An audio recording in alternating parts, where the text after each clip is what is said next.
Saan ka pupunta? Oh, bakit nananakbo ka? Ano nangyari? Pare, hindi mo ba nabalitaan? Wala na si RJ. Ano? Paano wala? Anong nangyari? Pare, patay na si RJ. Kagaya na kay paring Samuel. Hindi rin malaman kung anong dahilan. Ano? Paano nangyari yun? Mukhang iniisa-isa na tayo ah. Pare, yun nga din ang iniisip ko eh. Paano ko isa na sa atin ang susunod? Pare, saan ka ba pupunta? Huwag ka na umalis pare. Baka mamaya ikaw na ang susunod.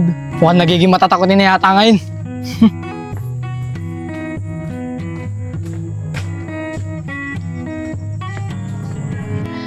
Kaso lang, alam mo ba, may problema ako ngayon. Kaso, di ko masabi. Kasi ang tanga-tanga ko sa part na yun. Bakit? Anong nangyari? Di ba sabi ko sa'yo huwag ka mahihiyang magsabi kay ate? Ate, pumunta kasi ako sa albularyo para sana humingi ng gayuma para bumalik ang pagmamahal sa akin ng asawa ko. Kaso lang, ibang ginawa niya sa akin, ate. Ano, bunso? Anong ginawa niya sa'yo? Ate, pinagsamantalaan ako ng albularyo. Ano? Hanggang ngayon hindi ka pa rin nagpapaliwanag sa akin. Di ba sinabi ko nung nakaraan, mag-usap tayo? Tumingin ka sa mga mata ko. Ano? Masarap bang humalik si kumpare? Masarap ba humalik si paring Samuel? Sagutin mo! Teka naman, nasasaktan ako. Papaliwanag ko naman sa'yo lahat eh. May nilakad lang talaga ako. Ilang araw ka nang wala. Ilang araw mo na akong iniiwasan. Sige, magpaliwanag ka ngayon. Mahal, sinamahan ko lang talaga si ate mag-inom nun. Tapos, di ko alam, ihatid pala ako ni paring Samuel. Maniwala ka naman sa akin no. Hindi alam? Hindi alam na ihatid? Tapos magkalapit ang mukha niyong ganito? Ha? Parang napaka-imposible naman yan. Alam ko ginusto mo rin yan. Sige, ipaliwanag mo pa. Magsinungaling ka na sa akin ngayon. Hindi ka naman ganyan dati. Simula nung dumating dito yung ate mo na yan, nagsisinungaling ka na sa akin. Sige mahal, nagsasabi na ako ng totoo sa'yo. Pumunta ako ng albularyo para sana manghingi ng gayuma. Para bumalik sa akin yung pagmamahal mo. Kaso lang, iba yung ginawa niya sa akin. Pinagsamantalahan niya ako, mahal. Dumilim ang paligid, may tumawag sa pangalan ko, 11 palapag. Tinanong kung okay lang ako, sabay abot ng baso, may naghihintay. At bakit ba pag nagsawa na ako, biglang ayoko na?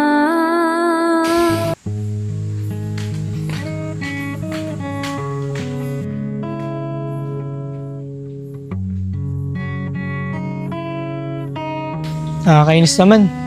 Wala na naman masakyan. Shh! Shh! May tao ba dyan?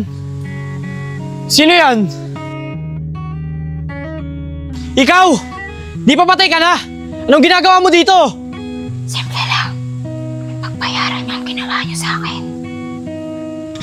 Wag! Wag! Lumayo ka sa akin! Dapat yung pagbayaran! Ang ginawa niyo sa ano ko! Kuya, wag po! Maawa kayo sa akin! Kuya, wag! Maawa kayo sa akin, kuya! Naawa ka ba? Nung pinagsamantala mo ang aking anak! Kuya! Pinagsisihan ko na po lahat ng nagawa ko! Huli na ang lahat! Para magsisi ka! Katapusan mo na! Tumigil ka mga ano! Parang Jex! Kunin mo yung kutsilyo! Sige pare! Siguro ikaw ang pumapatay sa mga kaibigan namin, ano?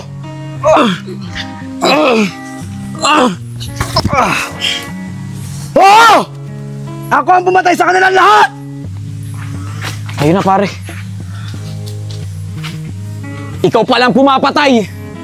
Kaya pala hindi ka mahanap ng mga pulis. Dahil nagpapanggap ka na may kapansanan para hindi ka paghinalaan. Oo! Nagpapanggap ako na may kapansanan para makabawi ako sa mga hayop na yan! Ikaw? Ba't ka andito? Ano kailangan mo sa akin? Nandito ako para maningil. Pagbabayaran niyo ginawa niyo sa anak ko. Kuya, wag po! Wag po! Wag po!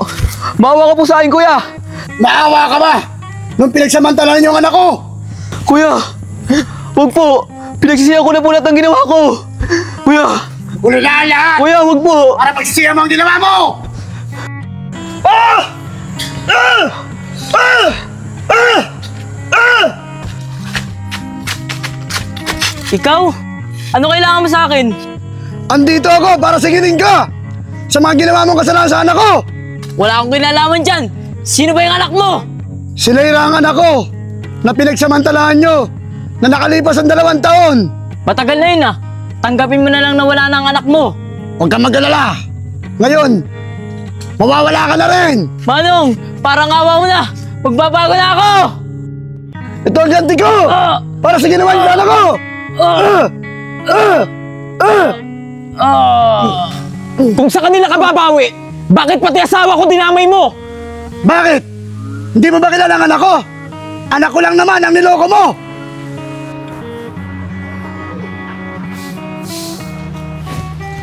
Okay na to.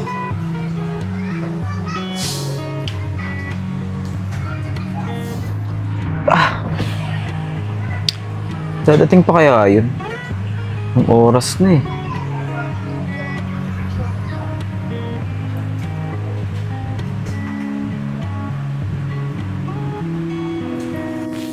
I-chat ko nga. Baka nakatulog na naman yan. Nasaan ka na?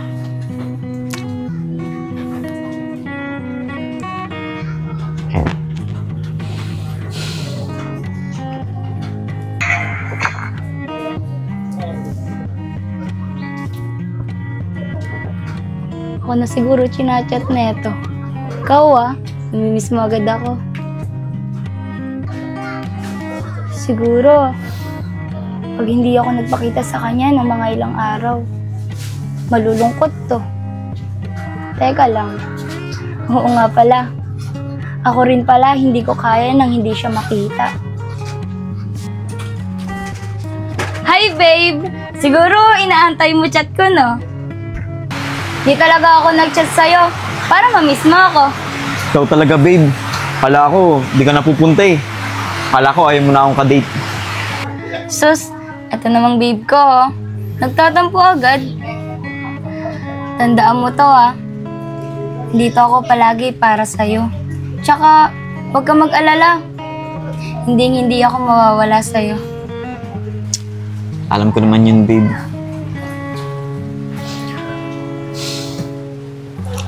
Basta, palagi mo ring tandaan hindi ako mawawala sa'yo. Palagi kitang poprotektahan. Alam ko naman yun, babe. Pakaramdam ko nga, pagkasama kita, sobrang safe ko. Oo naman, babe. Habang nandito ako, habang nabubuhay ako, hindi ko hayaan na nasaktan ka ng ibang tao. Kasi, mahal na mahal kita. Babe, mas mahal na mahal kita. Oo nga pala, babe. Paano tayo magde-date? Parang ang lakas ng ulan sa labas eh. Hindi tayo makakaalis. Ano ba yan? 2 araw na nga tayo hindi nakakapag-date eh. Wrong timing naman kasi tong ulan na to eh. Okay lang yan, babe. Marami pa namang araw eh. At saka, kakadate lang natin kahapon, no? Eh babe, gusto ko araw-araw eh. O sige, huwag ka mag-alala. Pagka walang ulan bukas, mag-date tayo. Talaga babe? Sure na yan ha. Sabi mo yan. Wala nang bawian.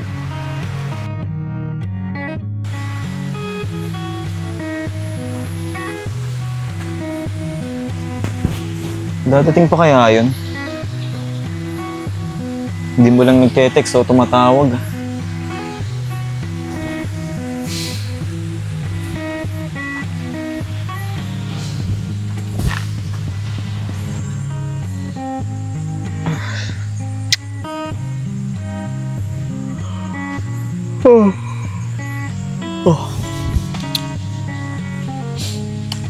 Magdadalawang oras na ako naghihintay dito.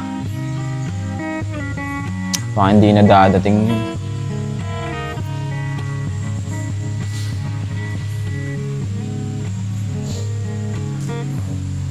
Pag wala pa ng mga 30 minutes, aalis na talaga ako.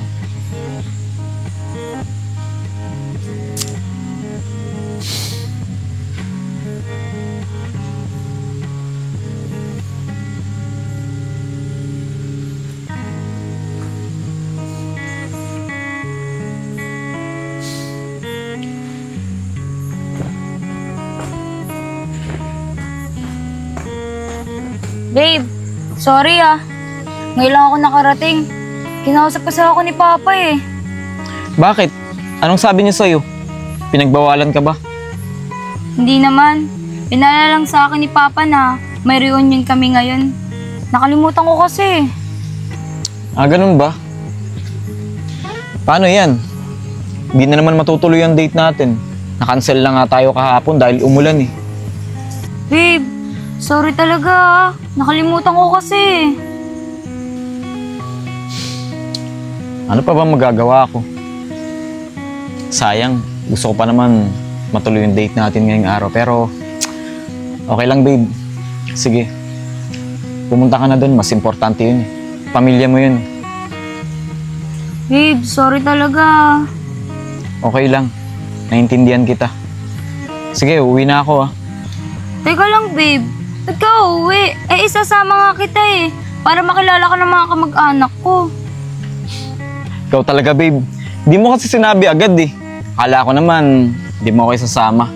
O paano? Tara na ba? Teka lang babe. Uwi lang ako saglit sa bahay. Magpapalit kasi ako ng damit eh. Kailangan kasi doon, nakaputi kaming lahat. O sige, hintayin na lang kita dito.